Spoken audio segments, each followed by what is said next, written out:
গুরুত্বপূর্ণ একটা ঘটনা শুনতেছি আমরা।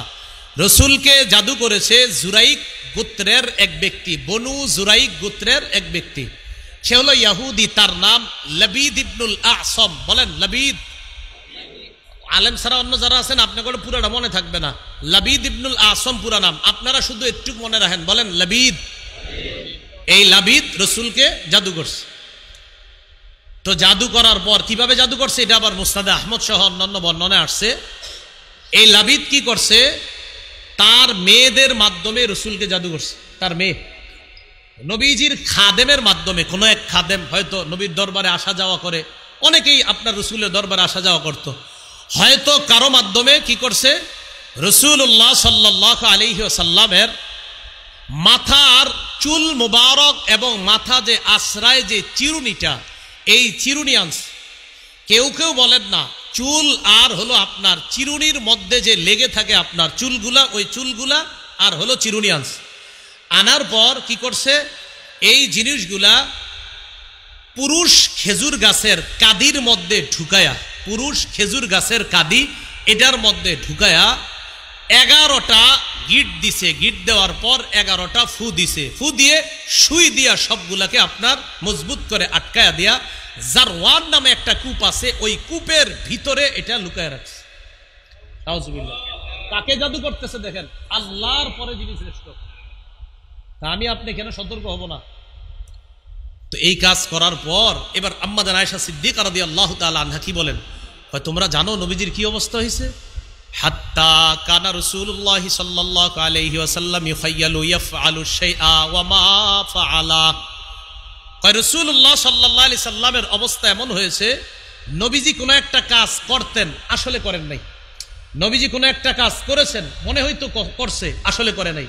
আচ্ছা আমি কাজটা করেছি, না আসলে করি নাই। তো নবীজি বলতেন আমি এই কাজটা করেছি, না হুজুর আপনি করেন নাই তো, ওহো হা হা করি নাই। মানে ভুলে যাইতেন এমন না, মনে করাই দিলে মনে পড়ে যেত হা হা করি নাই। তো নবীজির মনে হইতো আমি কাজটা করেছি, তো আম্মা জান আয়েশা বা কেউ যদি হুজুর করেন নাই, ও হা হা করি নাই, এরকম হইতো অবস্থা। তো আম্মা জান আয়েশা বলেন, নবীর যখন এই অবস্থা হয়েছে, রাসূলুল্লাহ সাল্লাল্লাহু আলাইহি সাল্লাম খুব পেরেশান হয়ে গেলেন। একদিন নবীর পালা আমার ঘরে, নবীর বিবিদের কাছে নবী পালা অনুযায়ী যাইতেন। হাত্তা ইযা কানা যাতা ইয়াউমিন আও যাতা লাইলা, এক রাতে অথবা একদিনে রাসূলুল্লাহ সাল্লাল্লাহু আলাইহি সাল্লামের পালা আমার ঘরে।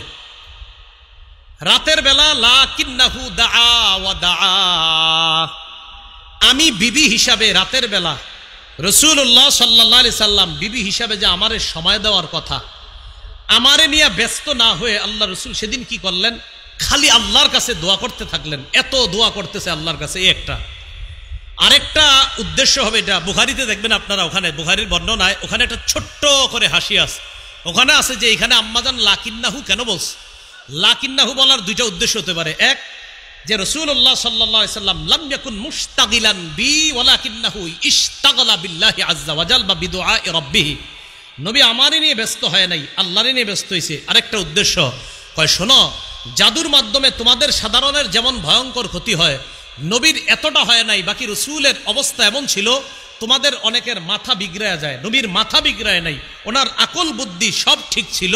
বাকি উনি মাঝে মাঝে মনে করতেন করছি, আসলে করেন নাই, শুধু এতটুকু। আম্মাজানের লাকিন্নাহু দ্বারা এটা উদ্দেশ্য হতে পারে। তো আম্মাজান বললেন, রাসূলুল্লাহ সাল্লাল্লাহু আলাইহি সাল্লাম শুধু দোয়া করতেছে, আল্লাহ আল্লাহ, প্রচুর দোয়া করতেছে। দোয়া করতে করতে এক পর্যায়ে নবীজি আম্মাজানকে বলে, আয়সা আশা আরতি, তুমি কি জানো? তো আম্মাজান বলে, কি হয়েছে? আশারতি আল্লাহ কাদ আফতানি মাস্তাফতাইতুহু ফি, আল্লাহর কাছে আমি যে বিষয়ে দোয়া করছি, আল্লাহ ওই বিষয়টা আমারে জানায় দিছে। আল্লাহ আমার কি হয়েছে, আল্লাহ আপনি আমারে জানায় দেন, আমার কি হইলো, আমার এমন হয় কেন, আল্লাহ আপনি আমারে জানায় দেন। আশা জানো? আল্লাহ আমারে জানায় দিছে। হাবিব কি জানাইছে আপনারে? আমি দেখলাম স্বপ্নে আমি শোয়া, তারপর আয়াতানি রজুলান, দুই ব্যক্তি আমার কাছে আসছে। দুই ব্যক্তি কে কে? আপনারা ওই বুখারীতে আছে, আপনার ওই দুই ব্যক্তি হলো একজন জিবরিল আর একজন মিকাইল। সুবহানাল্লাহ। সামনে বাকি জিবরিল আর মিকাইল যেটা হাদিসে সরাসরি বুখারীর বর্ণনায় নাই, বাকি নিচে দিয়ে লেখা আছে আহাদুহুমা জিবরিল ওয়াল আখর বাইনা সাতরাইনে ছোট্ট করে লেখা মিকাইল। তো রাসূলুল্লাহ সাল্লাল্লাহু আলাইহি সাল্লাম বলেন, আমি দেখলাম কাদা আহাদুহুমা ইনদা রাসি, এই দুইজনের একজন আমার মাথার কাছে বসছে, ওয়াল আখরু ইনদা রিজলাইয়া, আরেকজন আমার পায়ের কাছে বসছে। তাহলে দুই ফেরেশতা স্বপ্নে আসছে, একজন আমার মাথার কাছে বসছে আর একজন আমার পায়ের কাছে বসছে। আয়েশা বসার পর জানো কি হয়েছে, একজন আরেকজনে প্রশ্ন করতেছে, প্রশ্ন উত্তরগুলো মন দিয়ে শোনেন। মা ওয়াজিউর রজুল, আচ্ছা এই লোকটার কি হয়েছে? একজন আরেকজনের প্রশ্ন করতে, ওনার কি হয়েছে? তো প্রশ্নকারী প্রশ্ন করার পর জবাব যিনি দিচ্ছে তিনি বললেন মাতবুব, মাতবুব মানে মাসহুর, তাকে জাদুগ্রস্ত করা হয়েছে, তাকে জাদু করা হয়েছে। আচ্ছা জাদু করা হয়েছে? কয় হ্যাঁ। কয় মান তাব্বাহু, কে জাদু করছে? এবার জবাব যিনি দিচ্ছে তিনি বলতেছে লবিদ ইবনুল আসম। ও আচ্ছা, লবিদ ইবনুল আসম জাদু করছে। সুবহানাল্লাহ। মানে রাসূলকে নবীজি কয় আমি মন দিয়ে শুনতেছি দুইজন কি কয়, একজন আরেকজনকে কয় ওনার কি হয়েছে? তো পাল্টা উনি জবাব দিচ্ছে, কয় ওনারে জাদু করছে। প্রশ্নকারী কয় কে জাদু করছে? উত্তরদাতা কয় লবিদ ইবনুল আসম জাদু করছে। এবার প্রশ্নকারী কয় ফিয়াই শাইইন, কিসের মধ্যে জাদু করছে?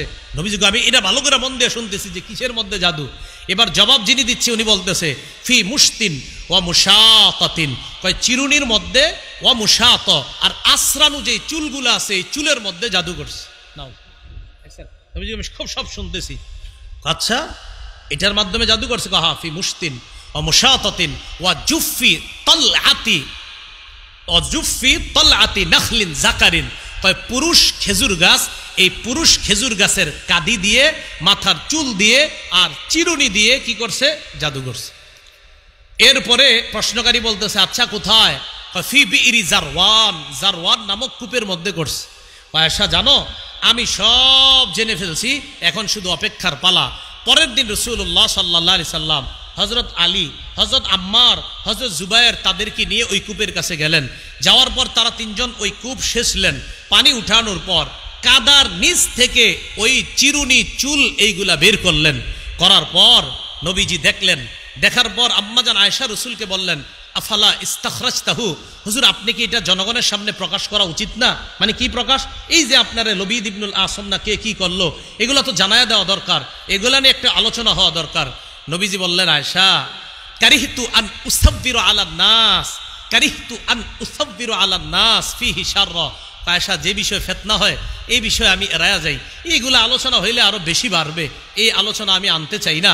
রাসূল আদেশ করলেন সুম্মা দুফিনা, তখন ওইগুলাকে কি করা হলো? দাফন করে দেওয়া হলো। তো নবী বিষয়টা কি করলেন যে উনি এইটাকে দাফন করে দিলেন আর বললেন আয়েশা এইগুলা নিয়ে আলোচনা করলে খালি আলোচনা হবে আর মানুষ আগ্রহী হবে, দেখি কিরকম চুলটা কেমন নবীজির, চিরুনিটা কেমন, তো এইগুলা নিয়ে অনেক আলোচনা হইতে পারে। এজন্য আয়েশা আমি আদেশ করে দিছি এগুলার যেন দাফন করে দেওয়া হয়, দাফন করে দেওয়া হয়েছে। এই প্রসঙ্গে আল্লাহ পাক রব মুসনাদ আহমদের বর্ণনা, আল্লাহ পাক রব্বুল আলামিন গিট দিছে কয়টা? গিট দিছে কয়টা? 11। এই 11টা গিট যেন দিতে না পারে, কারা কারা গিট খুলতে চাই? হ্যাঁ, গিট যেন আমাদেরকে দিতে না পারে। আল্লাহ পাক রব্বুল আলামিন সূরা ফালাক আর সূরা নাস এই দুইটার একটার মধ্যে 5 আয়াত আর একটা 6 আয়াত, মোট 11 আয়াত। ওই 11টা গিট যেন আপনার ক্ষতি করতে না পারে এই 11 আয়াত আল্লাহ দান করছে। এই জন্য প্রতিদিন ফালাক আর নাস মিস করবেন না। বাচ্চাদেরকে কি করবেন? ফালাক নাস পরে ফু দিবেন। ছোট বাচ্চাদেরকে ফালাক নাস সূরা ইখলাস এগুলা পরে কি করবেন? ফু দিবেন প্রতিদিন। কথাগুলা কি বুঝে আসছে সবার? তাহলে জাদু এটা হলো হারাম, জাদু আমরা কাউকে করব না, কেউ আমাদেরকে যেন জাদু করতে না পারে। আল্লাহ পাক রব্বুল আলামিন আমাদের সকলকে একটু মন দিয়ে যে বিষয়গুলো বুঝলাম, জিবরিল, মিকাইল, ইসরাফিল, রসুল, যত আসমানি কিতাব আছে সব আমরা বিশ্বাস করি। আল্লাহ পাক রব্বুল আলামিন বলেছেন জিবরাইলের শত্রু তারা যারা আল্লাহর শত্রু, যারা মিকাইলের শত্রু, যারা ইসরাফিলের শত্রু। আর আল্লাহ বলেন জিবরাইলের শত্রু ইহুদিরা, তারা জিবরাইলকে শত্রু মনে করে। আল্লাহ পাক রব্বুল আলামিন আরো বলছে ওয়াদা ভঙ্গ করা ইহুদিদের স্বভাব, আমরা কখনো ওয়াদা ভঙ্গ করব না ইনশাআল্লাহ। জাদুবিদ্যা এটা গ্রহণ করেছিল ইহুদিরা, আমরা এই জাদু করব না, জাদু শিখব না, জাদু যারা করে তাদের কাছে যাব না ইনশাআল্লাহ। আল্লাহ পাক রব্বুল আলামিন আমাদের সকলকে যেই কথাগুলো আমরা এতক্ষণ শুনলাম বললাম, আমাদের সকলকে আমল করার তৌফিক দান করেন। এখন এতক্ষণ যে আলোচনা শুনলেন, আলেম ছাড়া অন্য যারা আছেন, ওলামারা তো বুঝছেই, অন্য যারা আছেন যে হুজুর কিছু হইলে আজকে শিখছি, এরকম কারা কারা হাত তোলেন? শিখছেন? আচ্ছা এবার সবাই তো কিছু শিখছেন, সবাই হাত তোলেন। হাত নামায়েন না, তাহলে আমি কিছু শিখাইছি বইলা মনে হয়, তাই তো? হাত নামায়েন না, আমি কিছু শিখাইছি বইলা মনে হইতেছে, তাই তো?